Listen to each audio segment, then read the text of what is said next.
First News with Keeler in the morning on WIBX and WIBX950.com. Something smells good is what I'd like to say here. Oh, yeah. Sharon is in the studio here this morning. The Polish Fest in New York Mills is coming up, and we are so happy to have you. Come right up nice and tight to that microphone if you would. Sorry, I don't want to hit you here. And he'll take your teeth out. Be careful. Who did I almost do that to? It's a very heavy and solid microphone. I think Assemblywoman Buttonshine got the wrath. Good morning. Good morning, Bill. Thanks for having me. Great to see you, because we didn't see you last year. No, I don't think we saw too much of anybody last year. We didn't. And all right, so let's talk about the Polish Fest, which is coming up. And you know that food is near and dear to our hearts. Yes. And that gets us all excited. So yes, actually, I brought you a little sample of what we're going to be having over the weekend. Okay. I've got some pierogi, and obviously these are all authentic Polish recipes, and they are also made with totally volunteer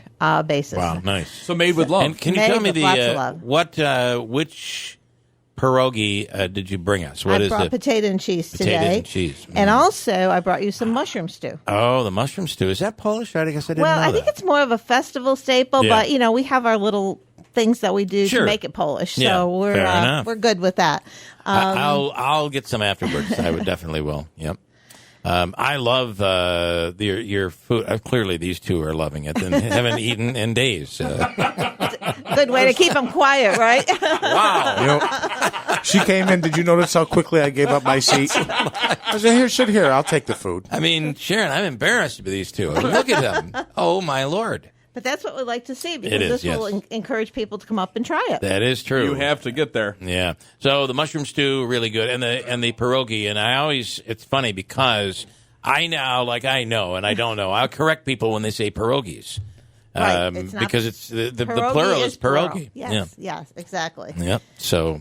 But this year's one thing I festival know is going to be a little bit different. It's scaled back, obviously, because of the short time frame we've had to prepare. Because these events really take a year planning. I bet they do. But we need last year we didn't have this as a major fundraiser, and so we decided we're going to try it as best we can, and also give people an opportunity not only to do something different, but also to be able to kind of get out, depending on whatever they choose is best for them. Right.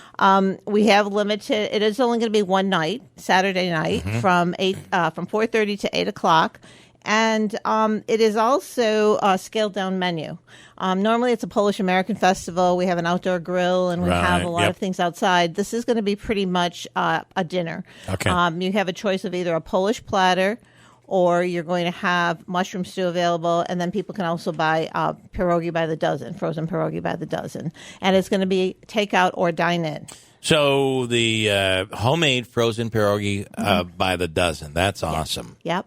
And how do you when I get those, how do I prepare those? I would normally, and tell me if I'm doing it wrong, start to saute some onions and butter, and then the butter plays a big role, and that's it. You put the pierogi in, and you're good to go. Is that true? Yeah, some people boil them, first, especially if they've been frozen. They might want to boil them a little bit to get them a little bit more tender. Drop them in until they float. Is that? Yes. Yep. Yeah. Okay. Yeah, and not for too long, because you don't want them to break apart. Right. And then I personally like to throw them in a frying pan with lots of butter, onions, sometimes some mushrooms. Just depending whatever you prefer.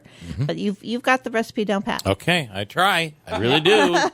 And I will say this: they're not the same when you buy them processed in the stores. No, not at all. Not even close. No, having them, I think anybody who's had them when they're homemade, and these are really homemade because the people that get together, the volunteers, they also can make them at home. So these are their recipes, and, it's just different. And they've just made them, over the last month. So they're not like they've been frozen for any extended period of time either.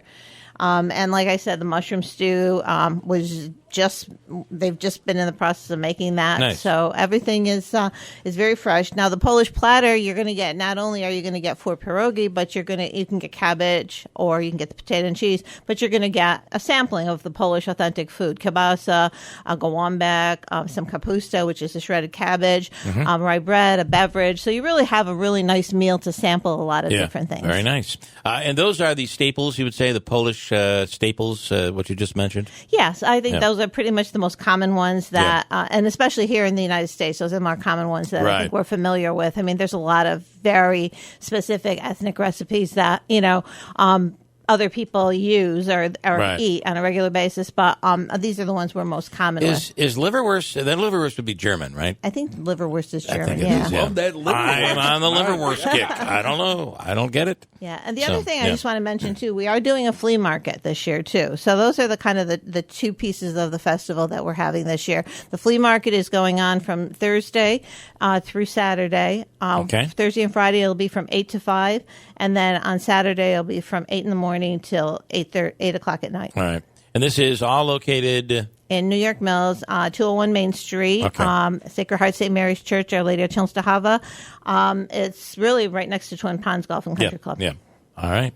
You want to add anything, Jeff? I was just going to say it's right next to Twin Ponds Golf and Country Club. Great minds think alike. And then the other thing is, what do you think about some of these variations of pierogi that are made?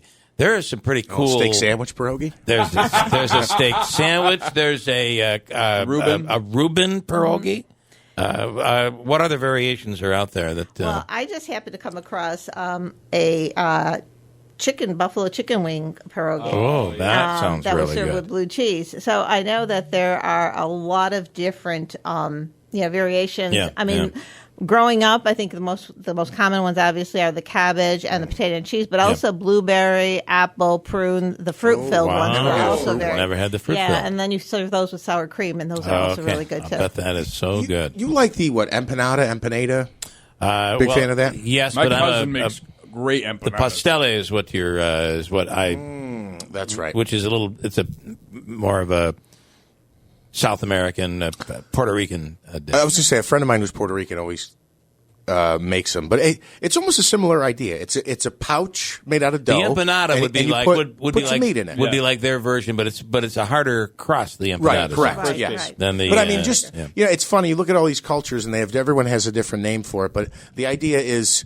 Wrap the meat and potatoes in some type of a dough and either fry it or cook it, right? I mean, it's a pretty good little playbook. Pocket and you stuff it with something. Yeah. Except the pierogi are the best. So pierogi are the best. You're absolutely right. All right, so that all weekend the food will be great, and you can also stock up on pierogi for the future. Yeah, and we are going to also have Polish beer.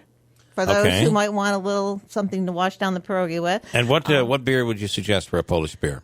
There's a couple different brands, so I'm not gonna kind of endorse one versus the other, but they're all very good. Add me a beer. And so we'll have beer, wine, soda, coffee, water. So there is opportunity to sit and visit with some people if people want to dine in. But the takeouts are going to be there too for people who want to take the stuff home. And a great fundraiser for the church. Yeah, very much so. Like I said, last year we pretty much couldn't do anything. Yeah, so and we, it also is. It's not even just about the money. It's also about the fellowship and the community, and that's what we really like to bring together. And I do think these are incredibly important to carry on traditions. That if this generation doesn't do it, it won't certainly survive the next generation. That's true, and I think those are the things that we hold on to, especially when times get a little crazy and, we go into these abnormal types of situations. I think knowing that we have these traditions and that we can come back to them, it kind of gives you a little bit of, it's like comfort food for the soul.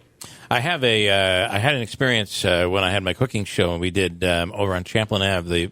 The woman and her husband used to have a restaurant, and I forget which one it was. I can't remember offhand, but it was a Polish restaurant in Utica. And they left the restaurant business, but still did some catering on the side.